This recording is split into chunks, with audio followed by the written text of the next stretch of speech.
Aloha and good afternoon, everyone. It is Thursday, April 3rd, 2025, and the time is 1:03 p.m.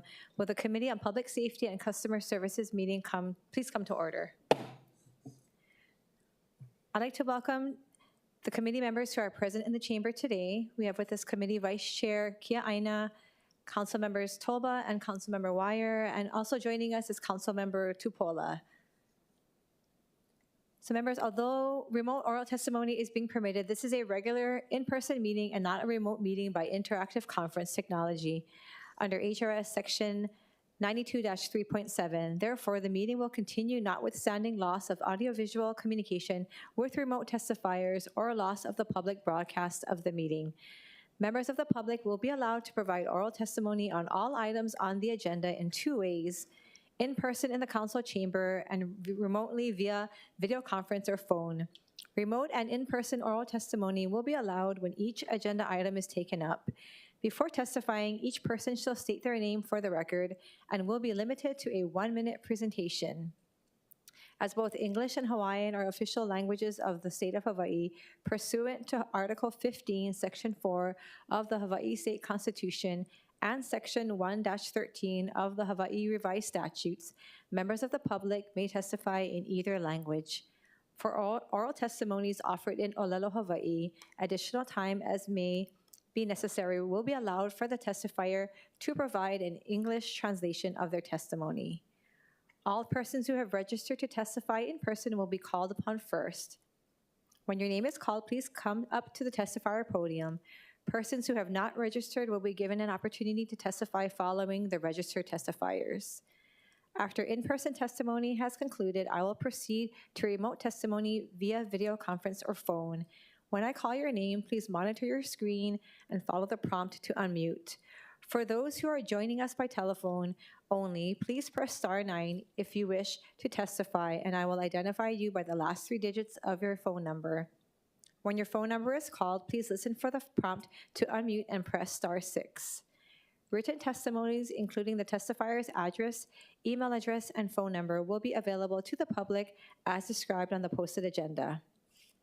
Members, please note that agenda item number 3, Bill 7, 2025, CD1, has been canceled and will not be considered today. As a courtesy, please turn off or silence your cell phones for the duration of this meeting. Mahalo. Members, moving on to agenda item number 1, Resolution 25-76. This resolution authorizes the adoption of the agency-specific records retention schedule for the Department of the Medical Examiner of the City and County of Honolulu. Members, please note that we posted on the agenda a proposed CD1 to the resolution identified as OCS 2025-0271/3/28/2025, 10:30 a.m., and a summary of the amendments was also posted. And with us this afternoon, we have Dr. Masahiko Kobayashi, the Medical Examiner, Department of the Medical Examiner. Aloha, welcome, Dr. Kobayashi. Good afternoon, thank you. Yes, Masahiko Kobayashi, Medical Examiner. I have some brief explanation. Department of the Medical Examiner is proposing a new records retention schedule, including documents, photographs, and also biological specimens.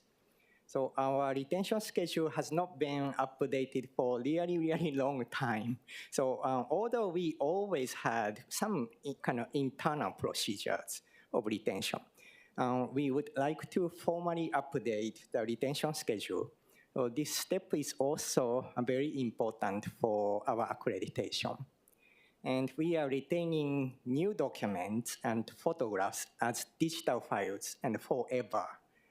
But we have a large amount of old records in a paper or microfilms in our facility as well as the city's archives. So basically, the reports and photographs and X-rays we generate should be permanently retained. But we limit retention of third-party records.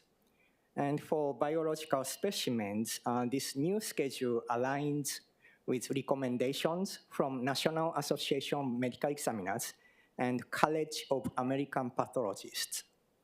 And we asked Corporation Counsel, HPD, and Prosecuting Attorney's Office to review this retention schedule, and they don't have any problems.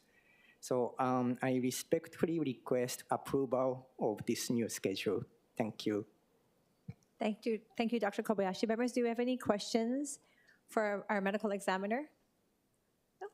Okay, seeing no questions, thank you, Dr. Kobayashi. We will now proceed with in-person oral testimony in the council chamber. Clerks, do we have any registered or non-registered testifiers for this item? Chair, there are none. Thank you. We'll now proceed with remote testimony. Clerks, do we have any registered or non-registered testifiers for this item? Chair, there are none. Thank you. Members, we are in discussion.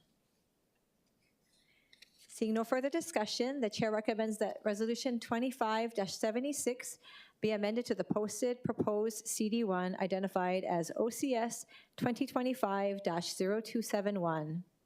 Any objections or reservations? Hearing none, the resolution is amended to CD1.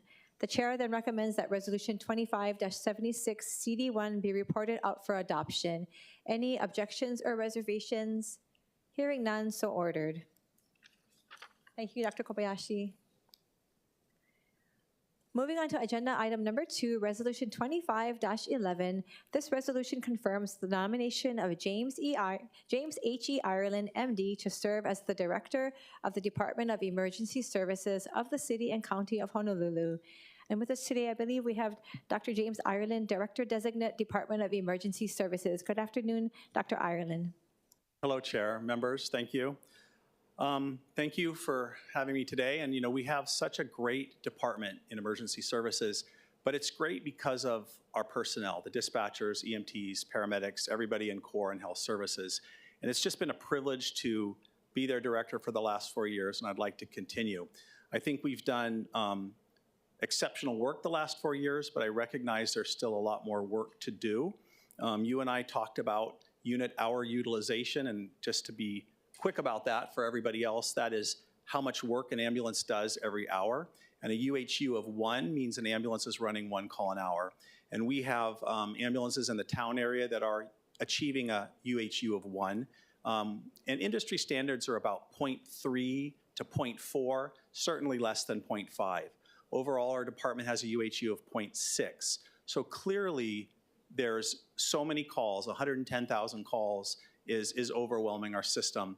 And it's creating issues with retention, morale, and staffing. And this is unfortunately a problem nationwide, but we need some local solutions. And one of those solutions is adding more ambulances, which we plan to do through the mayor's budget in Kaimuki, and hopefully with some council ads and some other select communities on Oahu in the next mayor's budget.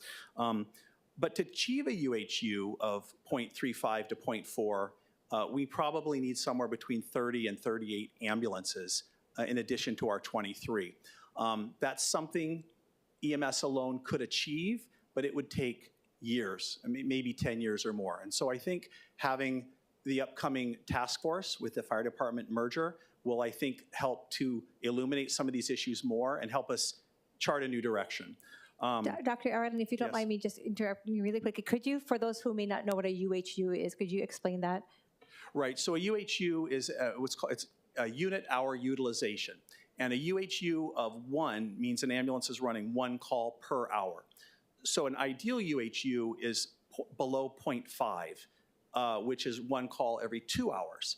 And some people feel a UHU of 0.33 to 0.41 is ideal, which means they're running 1 call roughly every 3 to 4 hours. And that means responding, taking care of the patient, treatment, going to the hospital, writing your report, and cleaning up. And the units in town right now doing those every hour, UHU of 1, is just astronomically busy. And I think that's creating some of the issues with burnout, morale, and so we really do need to add more ambulances to achieve that goal UHU for patient safety, ideal response times, and an overall wellness of the system. Because as hard as everybody's working, at the end of the day, we need more ambulances. And we do utilize American Medical Response. We utilize our federal fire department partners, but still far short of the approximately 35 ambulances we need in the system. We have 18 new ambulances coming this year, physical ambulances to replace aging fleet. That's the largest single procurement in our department's history.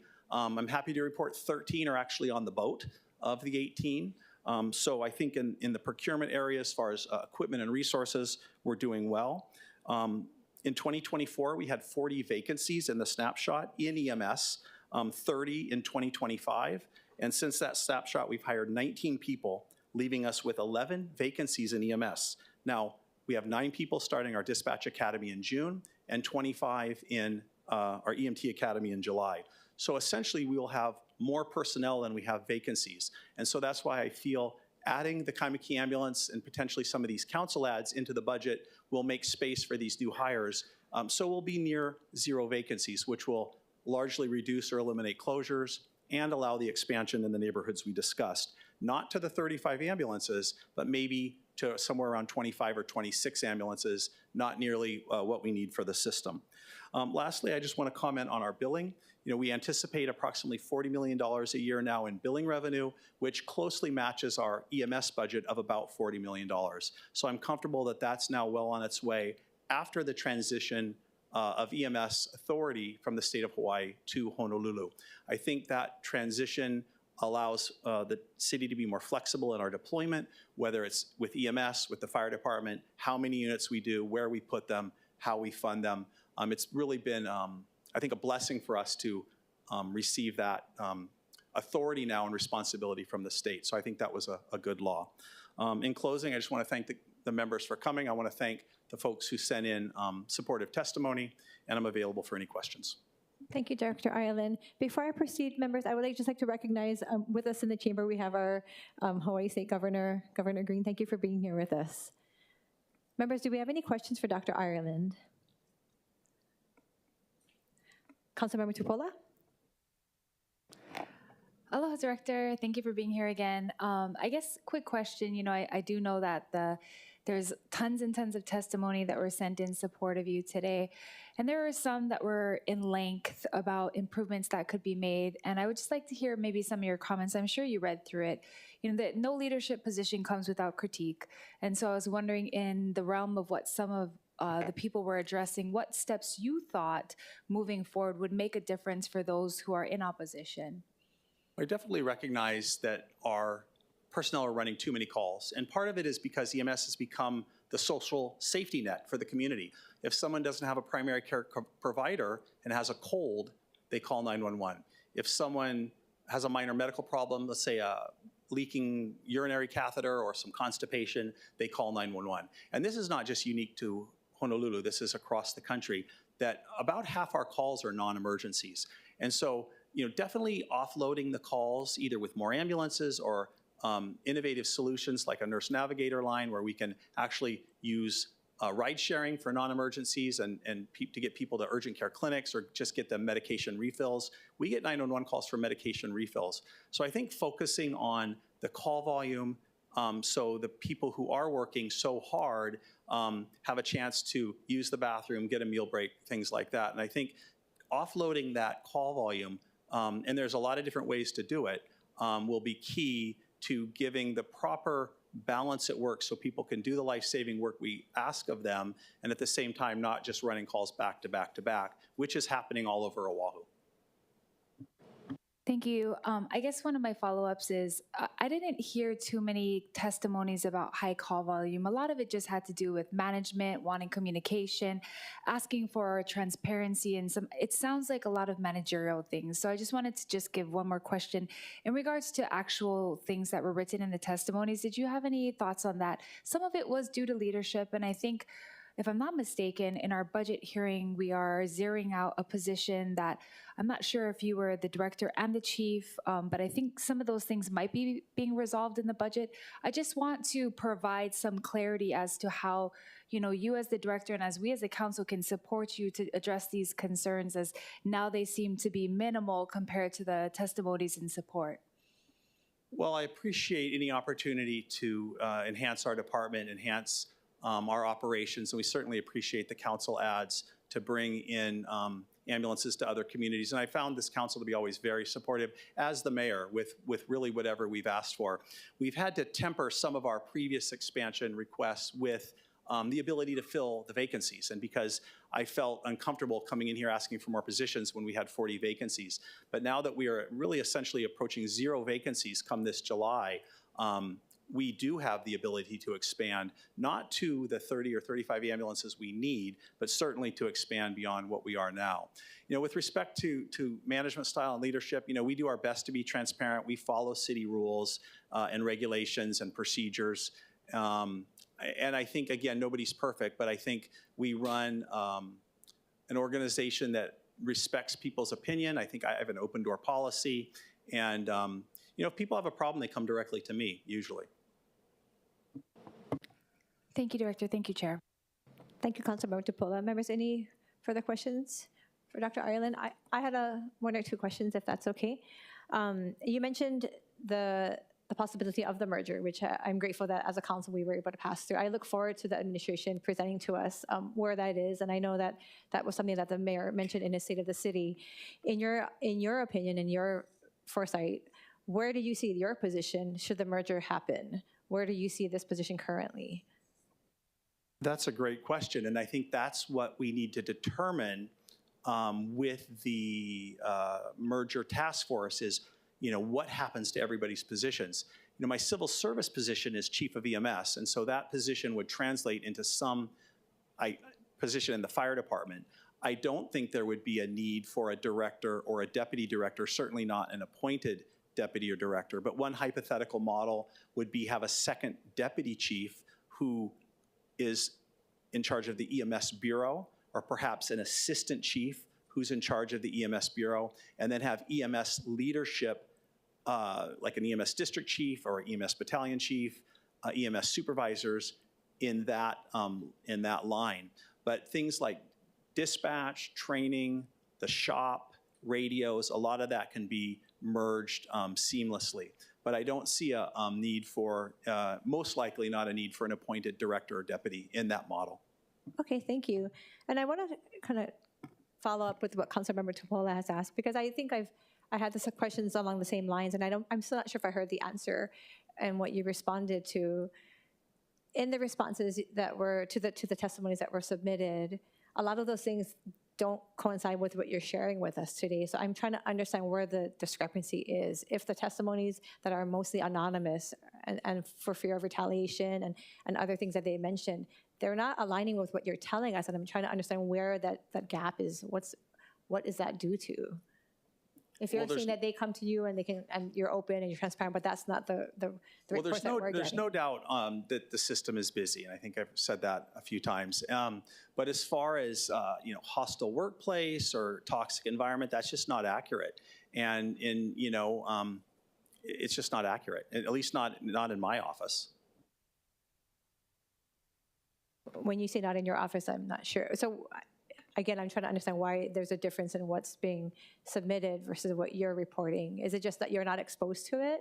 Well, I mean, you're not aware of it? We've had complaints within the Department of Hostile Work Environment, sexual harassment, bullying. I mean, we're not immune to that. You know, I've never been accused of any of that, but we investigate all complaints and we follow up on that in, you know, regular city procedures, and we've had some discipline because of that, including terminations for things like sexual harassment and things like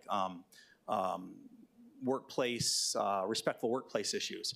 And so it's not that it's never happened, but we address it, absolutely. Thank you, and I do understand, and I agree with what Councilmember Tupola says. In any supervisory position, you will have those that will like what you do and those who don't. But I wanted to understand what your thoughts were on the discrepancies between what we're being told from those people on the ground versus what you're presenting. But thank you. Members, any further questions? Councilmember Wire. Thank you, Chair. And really just wanted to say, actually, mahalo, Director, for all the work that you're doing.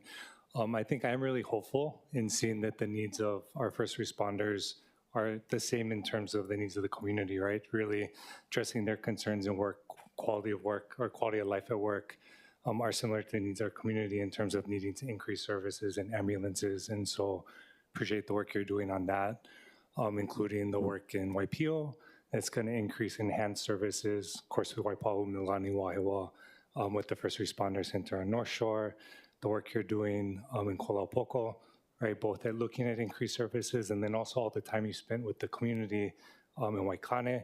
And so just really hopeful about the direction and glad that we have identified the root problems, and it sounds like we have a good path forward. And so look forward to working with the administration on that. So thank you, Chair.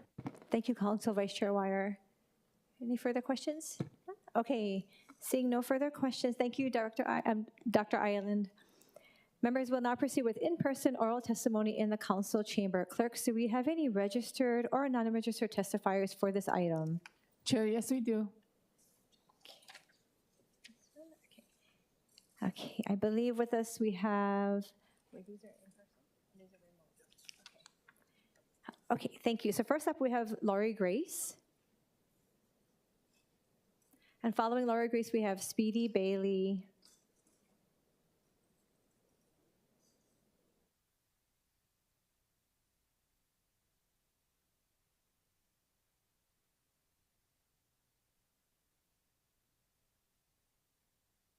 You could just push the on-off button. Mahalo. Okay.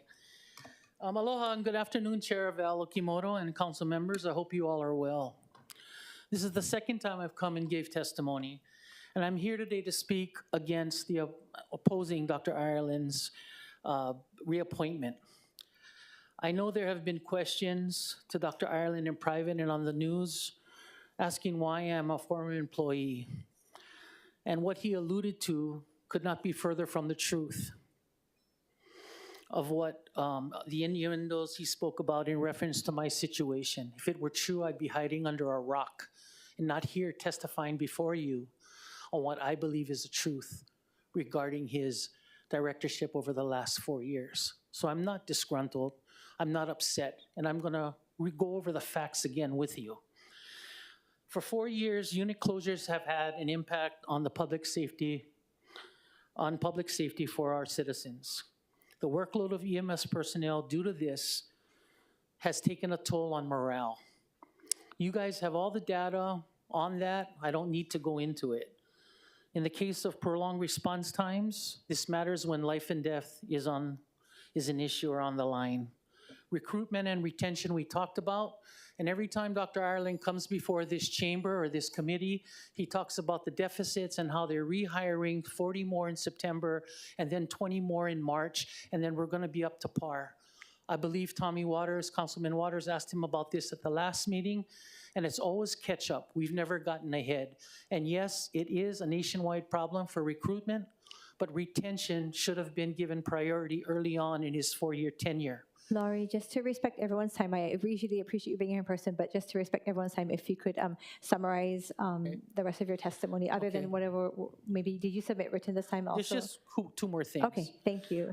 Something that was not brought up during his 4-year career was one of our personnel, Sonia, she's actually back here, filed class action lawsuits in 2012 when Dr. Ireland was under Mayor Caldwell for FLSA violations. City had to pay out $1.2 million. In 2023, another lawsuit, class action, was filed for FLSA violations on payment of overtime to our employees. That has still not been corrected in over 12 years.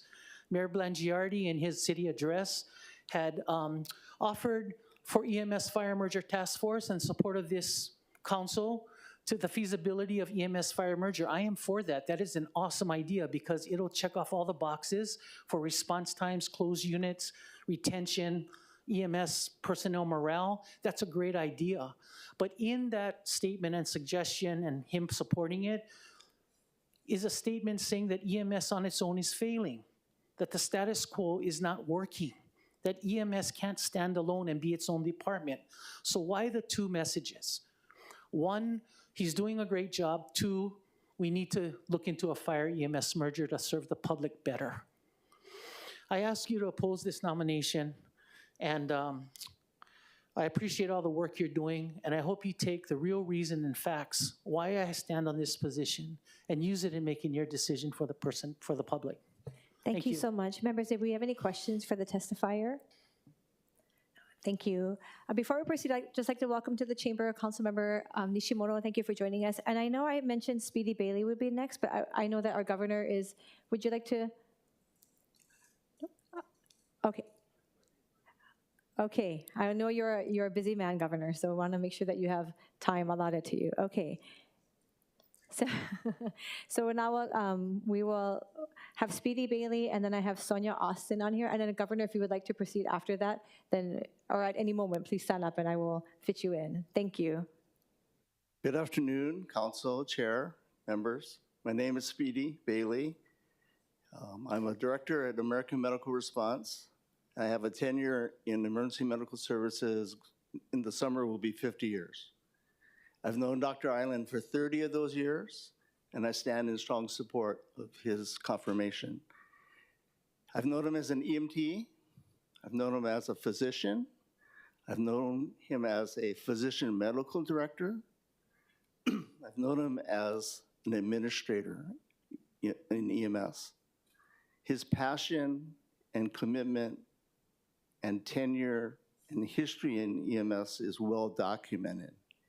I think all these positions have led to a culmination of skills and understanding for the job that he's being confirmed for. And I think he brings passion. I think he brings a management style that's very collaborative, community-oriented, and system approaches. He's also very creative in his approach to EMS challenges. For the record, I've probably worked with 7 directors in EMS. And by far, he is one of the most engaged, involved, and collaborative that I have experienced. And in that, just want to say strong support, so thank you. Thank you. Members, do you have any questions for the testifier? I had a quick question before you leave, if that's okay. Sure. Did you say you're currently right now with AMR as well? Are you currently with AMR? Yes, I am. Could you let us know if you have any information on how often EMS relies on AMR to answer our response calls? Ask that again, please.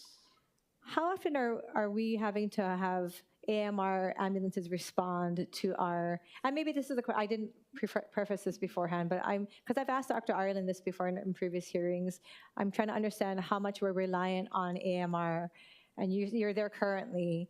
So with our history of difficulties with keeping units open here, how much are we reliant on AMR to answer our response calls on the city I don't think the answer is relying. I think we work together. We both support each other's resources. This is the way it's been.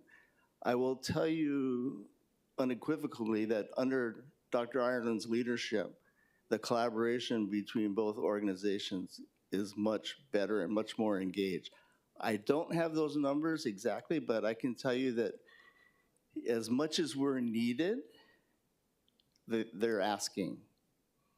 Okay, so I will say that both organizations have limitations in terms of numbers of staffed ambulances, and so there's always going to be a surge capacity that's.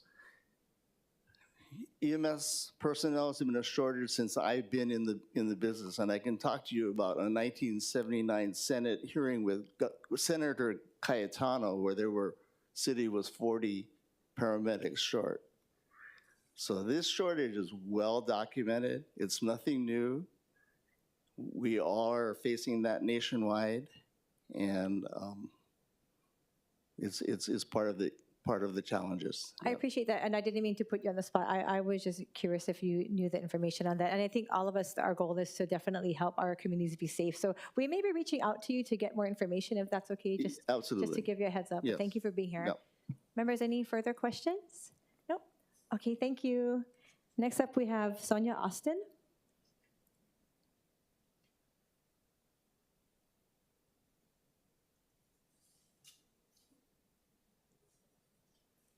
Hello, good afternoon. If you could just state your name for the record and you can proceed with your testimony. Oh, you can push the button on again. Thank you. Hi, my name is Sonia Austin. I'm a paramedic with the city and county. I've been employed by them for 25 years, first as an EMT. It's when I first met Dr. Ireland as a brand new EMT, and he was a brand new physician at that time. I am in support of Dr. Ireland continuing to be our director. I have worked under 5 directors, and he is always willing to try new things, try any solution, even the unconventional ones or the ones that are hard to work at because of red tape and, you know, just the city way. But he is always trying to make it better and get, you know, coverage for our island. He is not really concerned about, his number one concern is patient care and making sure that we have enough ambulances for our people who live here and to take care of everyone on Oahu. I am in support of him. Thank you. Members, did we have any questions for the testifier? Okay, seeing no further questions, thank you, Sonia, for being here. Thank you. Governor Green, would you like a chance at the microphone at this time? Or last in person? I'd like to welcome Governor Green. Aloha, thank you. First, let me say, members, thank you for your service. These are difficult debates to have. I've been through them many, many times, so thank you. I'm testifying in the strongest support for Jim Ireland, for Dr. Ireland, and my reasons are many, okay? First, let me say, it is a really difficult job, this position. He has to be an innovator because we've gone through incredibly difficult times dealing with all the challenges that are out there as we've lost resources from sometimes the federal side, or we've had increased needs because there's been healthcare surges of need over the last decade. It's very difficult. And so we've had to actually build a plane as we fly it, so to speak. And you've heard that cliche before, but I can tell you, first of all, Dr. Ireland has convinced me personally to commit tens of millions of extra dollars to the programs that serve the people of this county. Just personally, he makes his case, he makes it analytically, he shares with me as a clinician what our needs are, and I buy into what he has asked for and the mayor has asked for. And so it has been an extraordinary partnership. We work seamlessly together, and I would be devastated to lose him personally. Now, I have no doubt that from time to time, Jim pisses people off because it is so challenging to constantly be trying to move and to come up with new programs and new ways to care for people. And so I hear and feel what some people might say about, oh, they are somewhat unnerved by the challenge that they have faced. But I will tell you this, as a physician over the many years, I was able to call on him when I was on call and ask for extra help to get people into care, whether they had renal failure, whether they had a disastrous emergency. That was important for me as a doctor on Big Island. And then in my capacity as governor, when I see how much we're up against and what you guys are funding and what everyone's asking for, I can't imagine trying to find someone else who had as much experience as he on these challenges. So I would just say this, from my perspective, he's an extraordinary individual. And in tough times, I can understand how there's going to be sometimes tension. I can understand that. Knowing him personally, he can be a bulldog, but he is a bulldog to the positive ends for our people. And that's why I'm here in person. I never do this. I really don't like being anywhere near Scott Nishimoto. However, I'm taking this moment, even with that challenge, and here to testify for someone who I think very highly of. And all just aside, I just appreciate when I heard that there were some people, and I respect them, that might have some challenges. I wanted to share from my perspective how much he can help them and our entire community. So thank you for considering him. I really hope with all my heart he comes through this unanimously. Thank you, Governor. Members, do we have any questions for the Governor? Councilmember Tupola. Thank you so much. Aloha, Governor. It's so nice to have you. I'm just going to take the chance while I have it.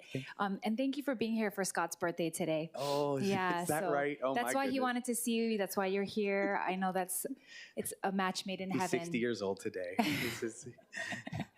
So I guess this is my thought, Gov, and it's not anything in support or opposition.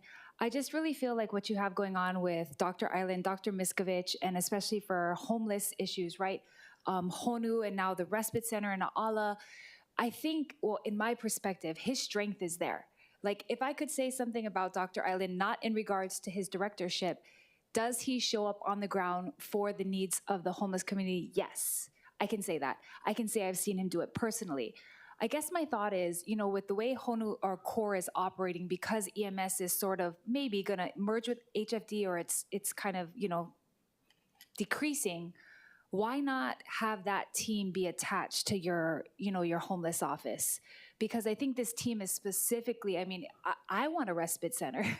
I think this team is specifically not EMS. Although they are decreasing calls, they are actually just helping us get people who can't recover on the streets to get the surgeries, the help they need, get them into beds because they're not going to recover from those on the street.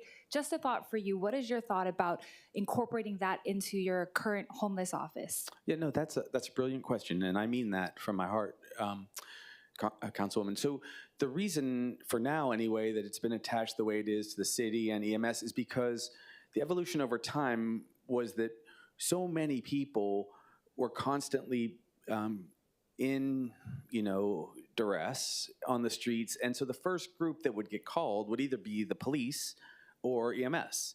And then without these systems in place, it was always to the emergency department, you know, several $1,000 ambulance ride, several $1,000 ER visit, and so on.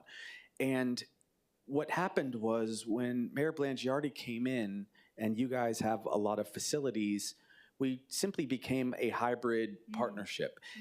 There's no doubt that over time we could continuously reconstruct in better ways each year over year where the services go, who owns the facilities, and so on.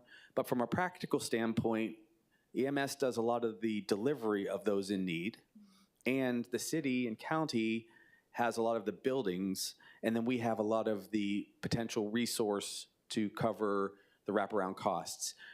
This is a great opportunity in the coming years to, yes, continue to sort these things out. And there was another practical reality, which was there wasn't enough money at the time in some of the council or county budgets, like for Honu. And so we had passed the legislation for Ohana zones, and a pitch was made, and I was lieutenant governor at the time, but also pushing on the homeless issue a lot.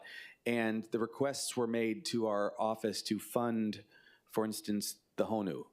And I had mixed feelings about where the funding should come from in a way, but at the end of the day, it was just so important to not let the program go away. We just decided to accept the reality that we were going to be an intermingled partnership. And that's how we've evolved. And you can see in the last 18 months, the 18 months that I've had where I could actually be a decision maker, we've started, I think now we're up to 24 hybrid organizations that are somewhere on the spectrum between Kauhale and Ohana Zone and CORE. And those are the things that sitting with Dr. Ireland and the mayor and then my team, we kind of just come together and say, all right, how do we put each of the puzzle pieces together, and let's not worry too much about who put more in this time or who had more capacity. Let's get it done for people. And that's been a really good thing that Jim has offered. Yeah, I appreciate that answer. And I think moving forward, especially because I saw, 6 EMT go get one guy from Waianae, bring him to respite. I'm just wondering if that's the best use of our time. You would know better. You're a doctor. He would know better. But I think what you guys are doing in that realm is the right direction. How we move forward on it has yet to be seen. But thank you for your support on that. It's been wonderful. Thank you. And one more comment on that. So you're right about that. So there are ideas. We've moved mountains to change the paradigm of how care is delivered in this space, unlike any other county or state that I've seen. I see them pretty much all. But we are also working ideas as we go about community paramedics and community health workers that might be able to do those services. Because at the end of the day, you want to give enough support that's safe, but the least costly support so that all the other services are out there. And sometimes resources are finite, and these guys do know how to do it. You just don't want to miss the mark and someone may be having a heart attack and then you have someone who's not ready. So But that's a great point because it's going to take someone like him, forgive me for making my case one last time, who will have some idea how to do this because I'm semi-occupied on other stuff a lot of the time now. I'm sure you are. Thank you, Governor. Thank you, Chair. Thank you, Councilmember Tupola. Members, any further questions for Governor Green? No? Seeing none, thank you, Governor. Thank you guys very much. Aloha. Happy birthday, Nishimoto. Clerks, do we have any other in-person testifiers? Chair, there are none. Thank you. We'll now proceed with remote testimony. Clerks, do we have any registered or non-registered testifiers for this item? Yes, Chair, we do. Okay, I believe I have first on our list Denise Antonelli. Chair, testifier is not logged on. Okay, moving on to Scott Miskovich. I see your name. If you could unmute and you proceed, please state your name for the record. Hold on, let me get my video. There we are. Hi, I'm Dr. Scott Miskovich, and I'm here to testify in strong support of Jim Ireland. And I want to highlight, first of all, my past history, which is very pertinent.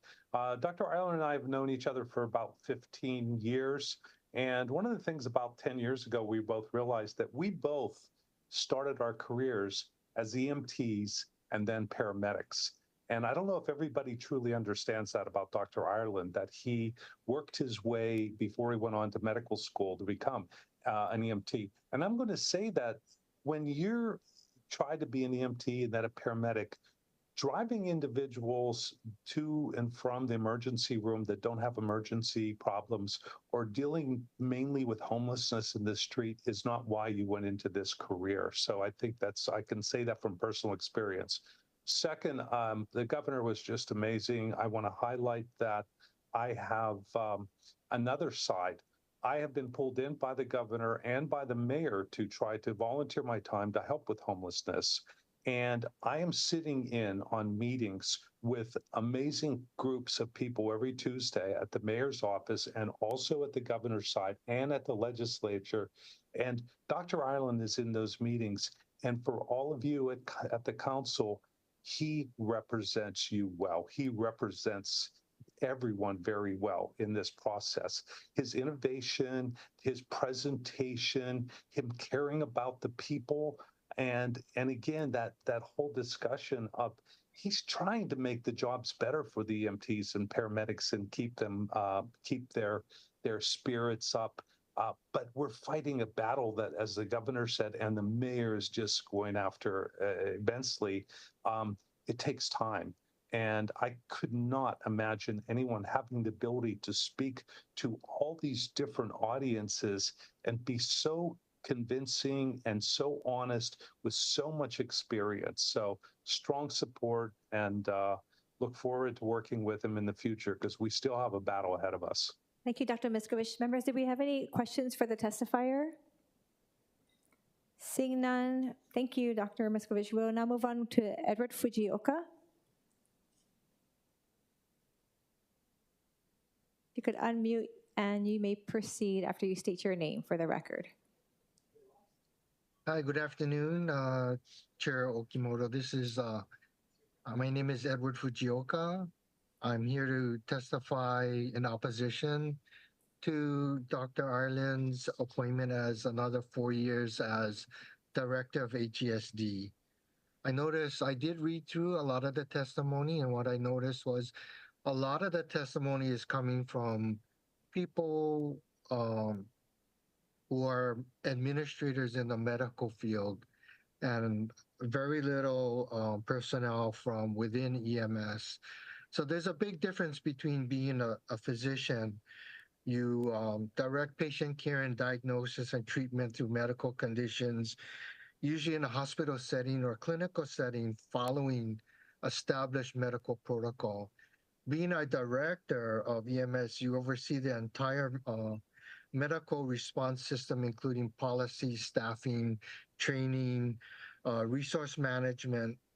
The decisions affect not just individual patients, but the community as a whole. And some facts that I went through under Dr. Ireland is we've had record unit closures, record number of ambulances stolen, record number of ambulances that have caught on fire. In fact, for the first time, we lost a patient under our care when the Kaneohe ambulance was engulfed in flames. And I attribute that personally to the lack of maintenance that used to be done on equipment.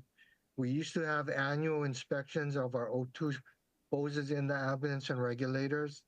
That has all stopped.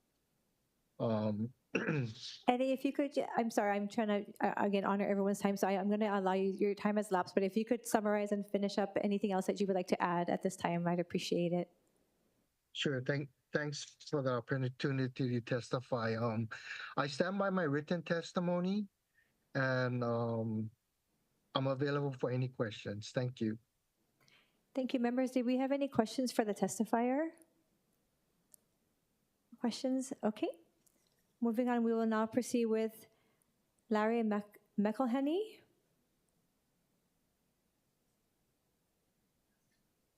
Can you folks hear me okay? Yes, we can. Thank you for being here with us. Thanks for having me. I appreciate the opportunity. My name is Larry McElhenney. I'm a longtime Pupukea resident, and for about the last 30 years, I've been very active in the community, neighborhood board, community association, and so on. And during that period of time, I've had the opportunity to work with numerous government officials. I'd like to share my insights that I draw from working with Dr. Ireland over the last couple of years. I first met him when he and lifeguard folks came to our community and expressed the city's desire to fill the gap in the ambulance service out here and try and locate some new facilities for the lifeguards. And I got to know Dr. Ireland, not real well, but fairly well. And he has a couple of attributes that I think are very, very important that I'd like to tell you folks about. Number one, he's very easy to work with. He's articulate. He communicates very well. And like I said, he's an easy man to work with. He also knows how to engage the broader community. He's very good at that. He brings the community together and he listens very well. And what to me, the issue that's the most important to me is the fact that he honors what he learns from the community. If the community shares their concerns and their desires and their vision for the future, he takes that to heart and he works with the community to achieve those goals. So I'm testifying in very strong support of Dr. Ireland's confirmation and appreciate the opportunity. Thank you. Thank you, Larry. Members, did we have any questions for the testifier? I had a quick question. Larry, could you, if I missed this, forgive me, but did you say, what capacity did you work with Dr. Ireland? Under what capacity was that? Well, I'm a member of the community association. So when he makes a presentation, I'm aware of it. I listen carefully. I've met with him a couple times about the First Responder Center that we're working towards. So I guess not any official capacity, but I'm a community. Okay, I want to be sure. So you've never worked with him actually as a member of the department? No, okay. No, ma'am. Okay, thank you. Members, any further questions? Okay, seeing none, we'll now proceed with Mr. Chris Sloman, who I also have on my list. If you could unmute yourself and turn on your camera. Is Mr. Sloman on with us? Hello, can you hear me? Yes. Hello, okay. All right, I'll try and be brief so that to respect everybody's time as you have with everybody else. So aloha chair and council members. I'm here today to oppose the appointment of Dr. Ireland. I acknowledge the support Dr. Ireland has received from community leaders and stakeholders, reflecting his engagement in specific initiatives like CORE and the North Shore Planning. However, the voices of EMS personnel, those who work directly for him, tell a different story. Morale remains at historic lows, unit closures persist, and response times fail to meet national standards, as highlighted by veteran paramedics and current employees in today's testimonies. These are not new problems. They've worsened under Dr. Ireland's tenure. Despite promises of improvement, leadership must prioritize accountability and operational excellence, not just external partnerships. The removal of the unfilled chief of EMS position that has left the division rudderless. Staffing shortages, inadequate equipment, and lack of strategic plan continue to jeopardize public safety. Favoritism in promotions and resource allocation further erodes trust within the department. I urge the council to consider a commission-based leadership model that was as adopted for ocean safety and for the fire department to ensure transparency and meritocracy. The task force exploring EMS integration with HFD offers a path forward, but reappointing Dr. Ireland risks perpetuating just the status quo. Honolulu EMS, as a system, deserves better. It deserves to thrive and not just survive. Thank you. Thank you, Mr. Sloman. Members, did we have any questions for the testifier?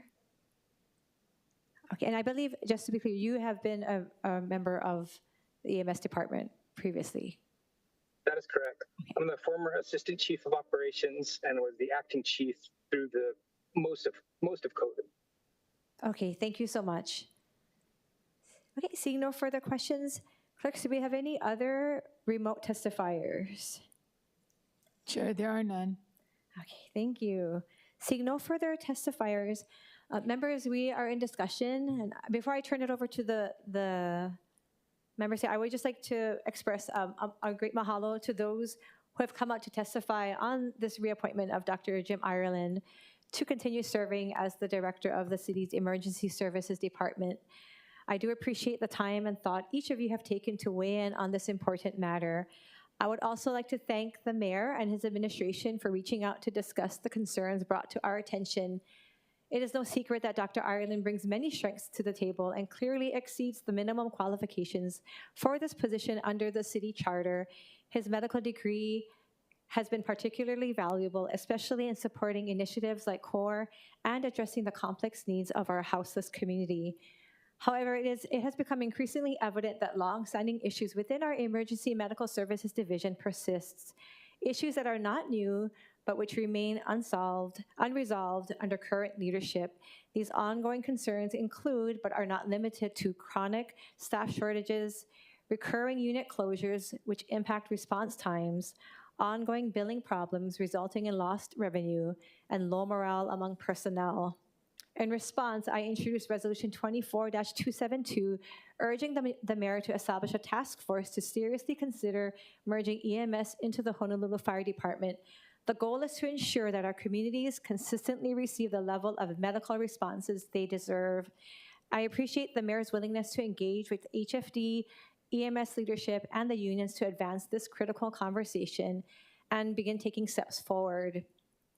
Due to the overwhelming opposition to Dr. Ireland's reappointment in February, I chose to defer Resolution 25-11. Much of that opposition came from current and former EMS employees who echoed the concerns I've outlined today. Some chose to remain anonymous, citing fears of retaliation or general apathy. Many have simply given up, believing that this council and this administration are unwilling to challenge the status quo. While I do not discount the testimony submitted for this hearing, it's important to note that the majority of the support found in Miscellaneous Communication 188 does not come from city employees. This committee has a duty to ensure that the concerns of EMS staff are heard and that leadership is held accountable, both for their actions and their inaction. The Director of Emergency Services must always prioritize the well-being and support of ESD employees. So I really encourage my colleagues to look into the testimonies if you haven't done so. And I would strongly encourage the department and its leadership to solicit anonymous opinions of your employees in order to improve internally. And with that, I will defer to the committee vice chair and members here for their additional comments at this time. Committee Vice Chair Kiaʻāina. Thank you. Thank you, Chair. For myself, first of all, I appreciate all that you've done to undertake your due diligence necessary. For myself, I have known Dr. Ireland on two fronts, not just in his current position, but also because he is the mayor's representative to the Kailua Neighborhood Board. So for my part, I actually strongly support Dr. Ireland not only for his leadership at the department as it is currently, that currently focuses just on emergency services department, but I feel that his leadership when ocean safety was under his kuleana, I didn't have a problem. I never felt that he discriminated when ocean safety was under his department. And during the whole time that we considered breaking apart ocean safety, he and Deputy Santee were there hand in hand with ocean safety's leadership. And that's not normal. And for me, that goes to his character of leadership, because he's not just talking about his kuleana, he's talking about his, that he knows about, but his kuleana of the overall department. And while I'm talking about leadership, I would have to say that Deputy Santee, he's here a lot. And I feel that out of all of the departments, there seems to be, they work closely hand in hand. So I just want to say that I strongly support his leadership, especially as it pertains to the Crisis Outreach Response and Engagement Program. As everyone knows, a lot of our homeless community is in the urban core, but he has never discriminated with regard to districts, including the windward side. And so for our communities, no matter if some communities have more of homeless encampments or individuals, he makes sure that all of Oahu is taken care of. I did want to also say that he helped me on two issues, which was critically important for our community. One which had to do with ocean safety on the windward side. We didn't have a lifeguard tower at Kalama Beach, and he, when ocean safety was under his department, made sure that our community had one. And as a result of that, not only are our local communities safer in Kailua, but also our visitors. He's also helping me with regard to ensuring that we have adequate emergency stations on the windward side. As you know, in this year's budget, I'm working to secure with his help Monowili substation, not just for the windward side, but because of its location, will actually support Honolulu. And lastly, just give you an example of innovation. I know that in light of what everyone has been talking about, you would think that this was small. But, you know, when he comes to the neighborhood board, we get all kinds of issues. And many of you in your districts have abandoned vehicles or abandoned boats. And I do know when I first started, we had abandoned boats on Kaneohe Bay Drive as well as Kainalu Drive in Kailua. And because of the capacity of the Department of Customer Services, they had no contract. A lot of these boats were there for years. And I have to tell you, he addressed it immediately and took care of it. And I just have to say that in just my personal experience of working with him for my district, as well as what I see under his agency, I believe that he has been an upstanding leader for the Honolulu Emergency Services Department. So I'm going to be voting in support of his nomination. Thank you, Committee Vice Chair Kiaʻāina. Members, any further discussion? Council Vice Chair Wire. Just want to say mahalo, Chair, for facilitating the conversation.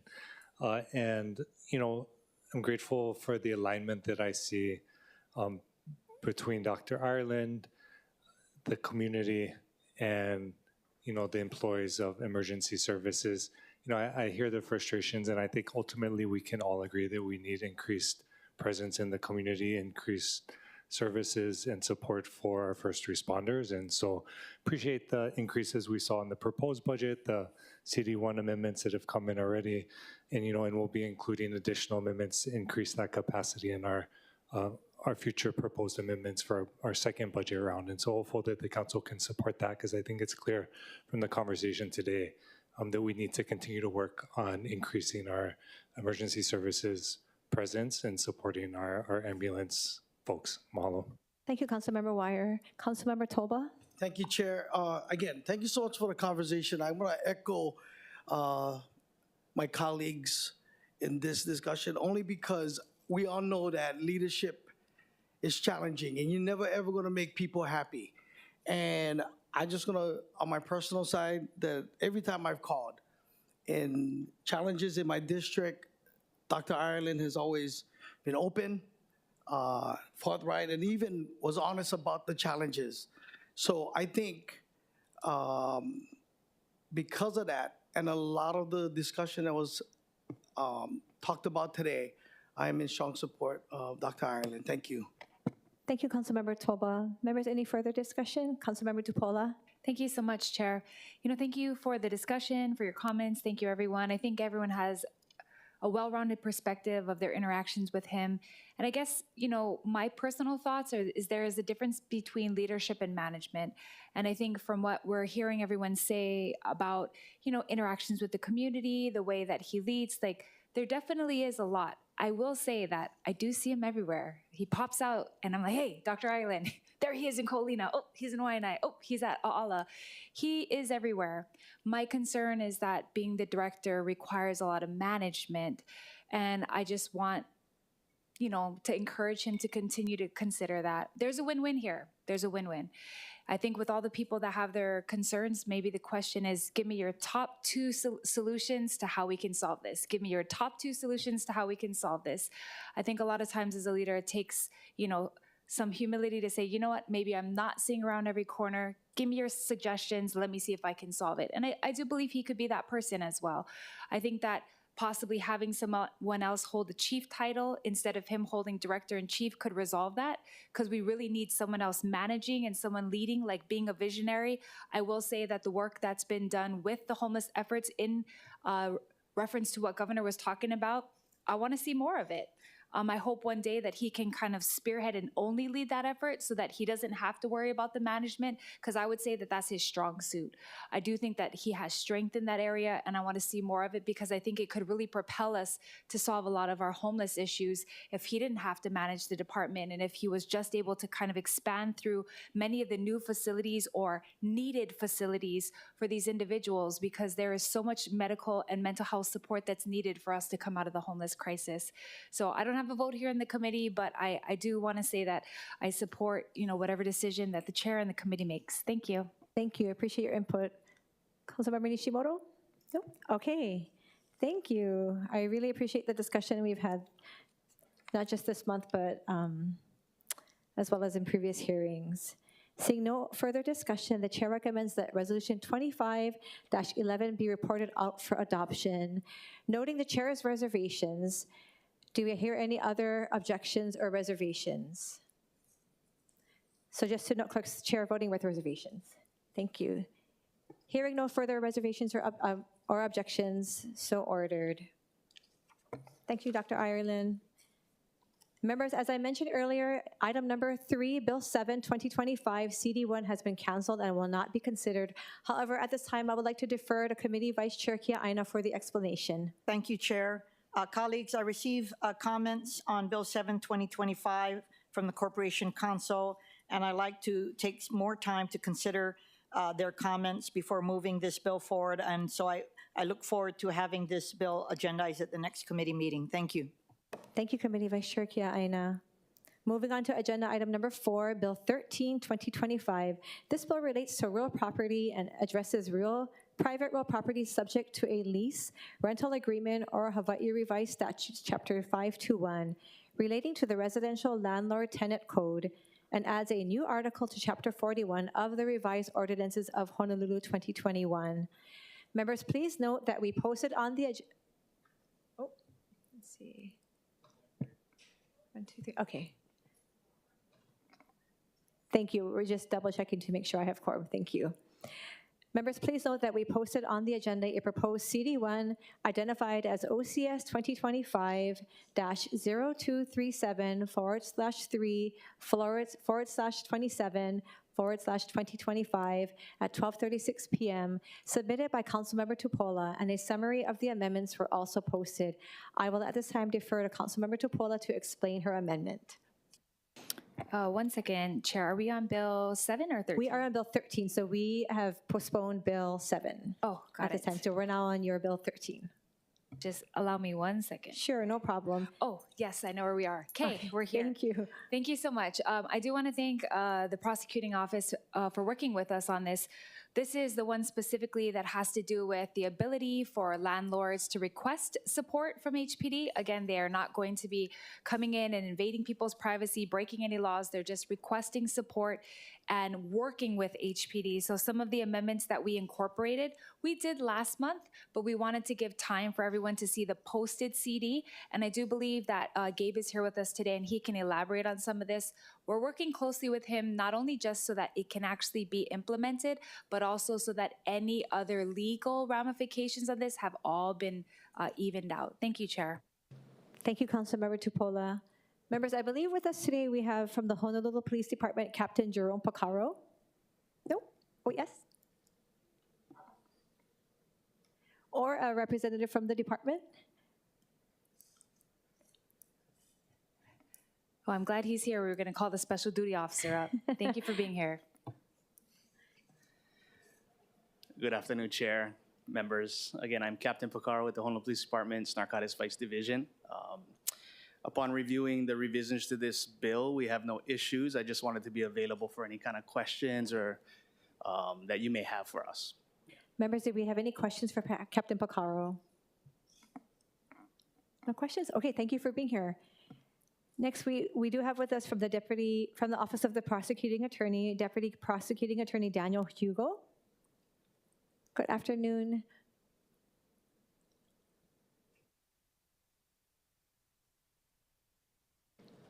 If you could push the on off, yeah, correct, thank you. Good afternoon, Chair and members of the committee. I'm Daniel Hugo for the Department of the Prosecuting Attorney. I want to start by acknowledging the work that we've had from Councilmember Tupola in consulting with us. We believe that these amendments address constitutional concerns, first by making it clear that the landlord who already has a legal right to inspect can also be escorted by a police officer for safety purposes. And then second, that the tenant still has the right to withdraw consent. The third, and I think very important provision in this amendment is also information sharing between police and landlords, because there are cases where we have landlords who want to cooperate with removing and evicting problematic tenants, but that requires cooperation between the police and those landlords. Ultimately, prosecuting these cases is going to require meticulous records, and so having a formal process for this, which this bill provides, is going to be very important in order to stop playing whack-a-mole. Thank you. Thank you, Deputy Prosecuting Attorney Hugo. Members, do we have any questions for the testifier? Council Vice Chair Wire. Thank you, Chair. And mahalo, Mr. Hugo, for being here. I just had a few questions. So it sounds like the intent is more to provide assistance or safety for the landlord than necessarily situations where maybe we have squatting or other types of presence. Is that your understanding? Yes, and it's important to distinguish. There are some landlords who are complicit in these criminal enterprises, and there are others who are willing to cooperate with police. But at this time, we would want to make what is currently very informal arrangements to have a formalized process for that. Okay, so under this, the intention would be to have HPD to go in with the landlord, do an investigation. Could be an observation of unlawful activity, or it could be a violation of lease terms that are documented by HPD. Right, so this bill requires first prior documentation of the reasons supporting the escort. And then second, yes, once the officer has a legal right to be there, any violations that are observed in plain view can be documented, and that's already provided for within our law. Okay, can you tell me more about the legal right to the escorts, so there's certain circumstances? Right, so the landlord in this case has to actually provide documented reasons for the escort. So there's going to be a paper trail that substantiates that. Okay. Do you have any concerns about, because I think in my mind the main concern was just the breadth of the power in terms of doing lease evaluations or whether tenants are complying with the terms of their leases, right? So like in a hypothetical, HPD shows up with a landowner, the lessee is gonna, see a police officer there, and then they're gonna come in and then they're gonna do enforcement of the lease terms, right? And then does the CD take out the section that requires that the owner do eviction proceedings? So the prior draft of this bill had the police officer operating as an agent of the landlord, which is an approach that some jurisdictions use. What we've gone for instead is codifying what is already legally permissible, which is having the police officer escort the landlord who has a legal right to be there. Okay. So you feel like this is narrowly tailored enough that there wouldn't be misuse beyond the intended, or couldn't be misuse beyond the intended purpose? Yes. Okay, well, thank you, Chair. Thank you, Councilmember Wire. Any further questions, members? Okay. Seeing none, thank you so much, Mr. Hugo, for being here. We'll now proceed with in-person oral testimony in the council chamber. Clerks, do we have any registered or non-registered testifiers for this item? Chair, there are none. Thank you. Proceeding now with remote testimony. Clerks, do we have any registered or non-registered testifiers for this item? Chair, there are none. Thank you. Members, we are now in discussion. Councilmember Tupola. Yeah, thank you so much. And just for reiteration, this is a suggestion from the Game Room Task Force. It's one of the things that we are trying to combat in our community. It's a place where there's a plethora of cash, where there's violent activities, guns are being exchanged, shootings happen, children are there. We've identified it as one of the key concerns in Waianae and on the west side. We're working with DHHL to even enforce on homeland, on any of the homeland areas where this is happening. So we do believe that with more tools, the community will be satisfied because then game rooms can't reopen. Currently right now, as stated by the prosecutor, that we are playing whack-a-mole. We close them down, it opens up down the street. We close it down, it opens up again with more machines. And it's because we didn't have enough tools. This particular process, as stated earlier, is already legal, but it's very informal. I've had many people write kind of their own letter to HPD, ask for help. We want to make sure that for documentation that we can use this in cases so that we can permanently close down these illegal operations. Thank you, Chair. Thank you, Councilmember Tupola. Members, any further discussion? I would like to mahalo you for all that your efforts. You've been pretty diligent along with Councilmember Dos Santos Hammond addressing the illegal game rooms in our community, so thank you.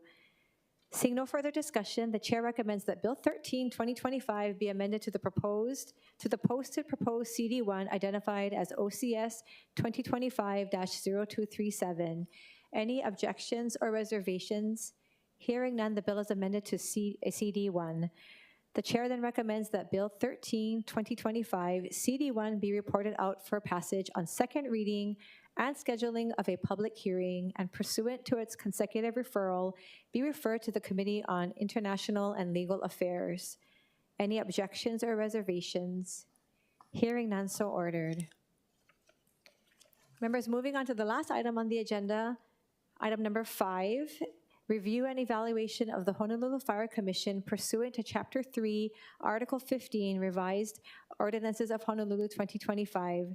The Committee on Public Safety and Customer Services will review and evaluate the Honolulu Fire Commission and make recommendations to the Council on whether the ordinance establishing the Commission should be retained, amended, or repealed.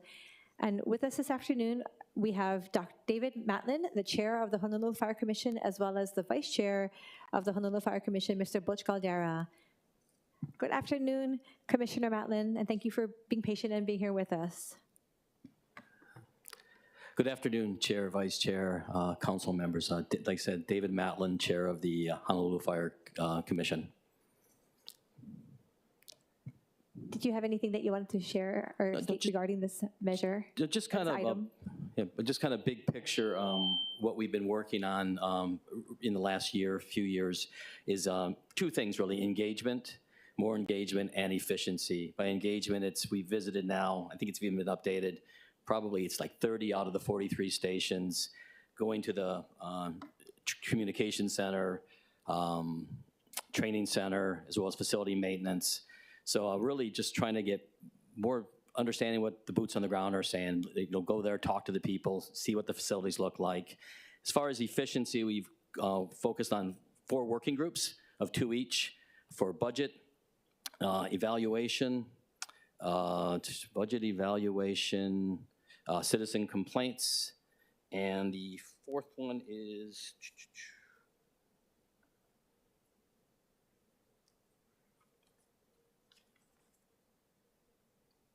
annual report, for the annual report. So our goal there has been to get things done in a more efficient manner. We've got them both done in February of this year and submitted in March.